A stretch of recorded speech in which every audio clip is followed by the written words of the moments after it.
Hello, I'm Tom Moore from Durham University. I'm a specialist in European Iron Age archaeology, and this is the first of a number of videos on the REFIT project. And in this first video I want to explain some of the aims of the project and how it came about. So REFIT stands for Resituating Europe's First Towns, and that's because we're talking about landscapes, but we're focusing on Iron Age oppida, which are these large monuments from the late Iron Age, and they're often thought to be the first urbanism in Europe. So the term oppidum comes from the Latin, and they were called that because various Roman writers and authors like Julius Caesar identified these sites, and it's roughly translated as town. And oppidum is the singular, oppida the plural, and archaeologists included often get the term wrong. But actually really the project's mostly about cultural landscapes. So cultural landscapes are a common arena, if you like, for the values, experiences and identities of people across Europe. But we don't often think about how do the values of different people within those landscapes get integrated into their management. And many of those landscapes are facing a variety of pressures across Europe.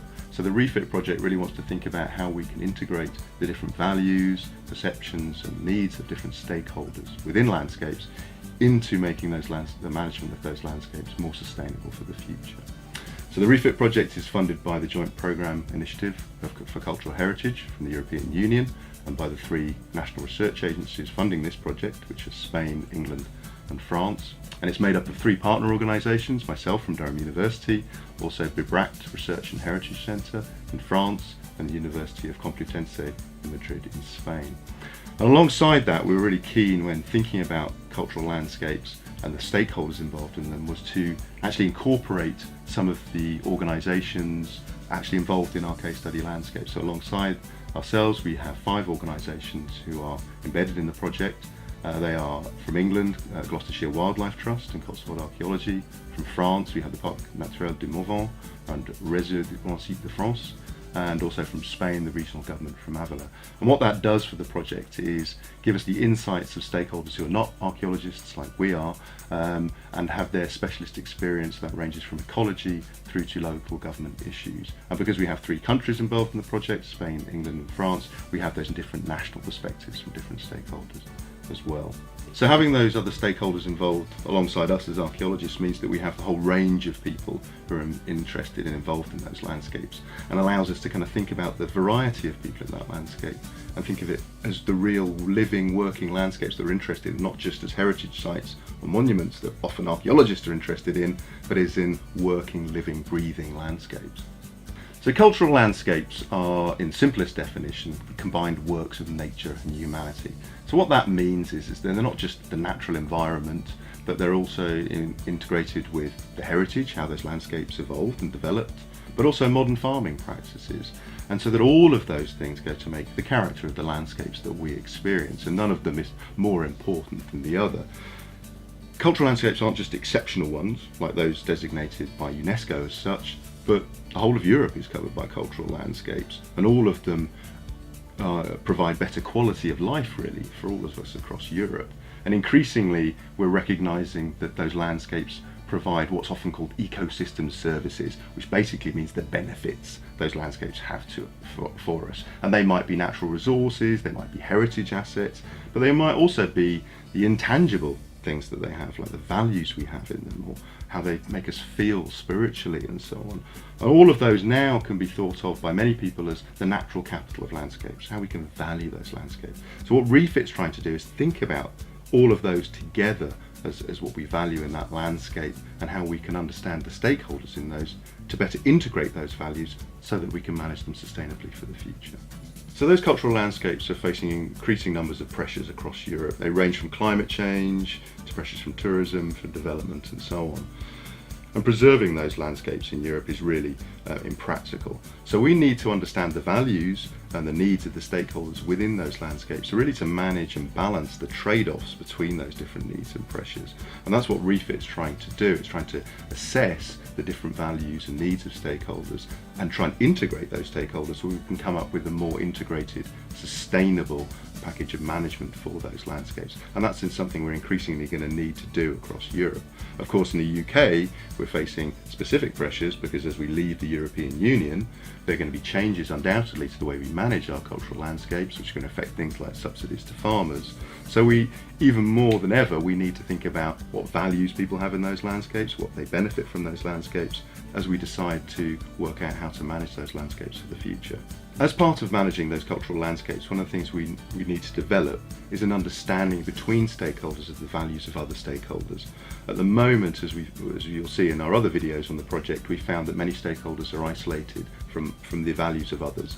And one of the approaches from REFIT is to try and get a better understanding of different values, different perceptions between stakeholders, because through that integration they're more likely to understand the trade-offs that we're going to have to make in managing those cultural landscapes for the future. So REFIT chose to explore the issues I've just been talking about through focusing on oppida landscapes in Europe. Now you might ask, why did we choose oppida? Because many of the issues I've been talking about affect a variety of cultural landscapes. So oppida are Iron Age monuments dating to the very end of the Iron Age. And one of the key issues about those monuments is they're very large. They often cover hundreds of hectares. What that means is that it's impractical to preserve those as archaeological monuments. They have to be living, working landscapes. They often incorporate farming, forestry, tourism, and so on. So by their very nature, they're a microcosm, if you like, for some of the issues facing cultural landscapes. Now, the three researchers working on the project, myself from Durham, Vincent Guichard from Vibract in France, and Jesus Alvarez Sanchez from Spain, had all been working on oppida already from an archaeological perspective. But what we'd come to realise was that we wanted to know and understand how those landscapes were managed, because they're all facing particular pressures in those countries. And we realised that they were, as I say, a microcosm for the issues facing cultural landscape. So they really act as a framework for thinking about these issues of how we integrate the different stakeholders and balance those different needs of farming, tourism, and so on. Oppida also have another advantage, which is that they're a pan-European monument stretching from Western and Central Europe.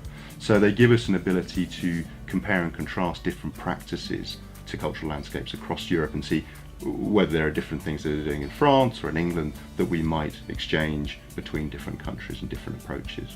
So REFIT's focus is to compare European practices and approaches to cultural landscape management, and oppida specifically. So we picked 4 case study landscapes to really sort of showcase the diversity of oppida as a phenomenon, the different landscapes they're facing. So there's Ulaka in Spain, Vibract in France, and Badgerton and Salmonsbury in Gloucestershire in England. And they all face a diversity of different pressures. So Vibract is quite a large heritage site, so it has lots of tourists to visit it, but the approach there is to thinking about how you can maximise tourist visitor numbers to managing that landscape.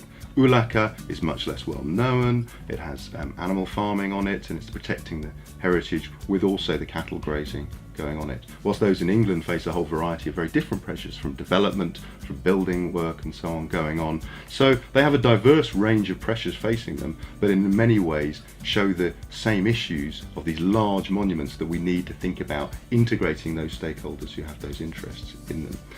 We're also very lucky that all of our case study sites have had significant archaeological work done on them by the 3 partner organisations involved in the project. So we know quite a lot about the archaeological heritage, and we can use that to explain to the other stakeholders and get them involved and interested in that element of these case studies.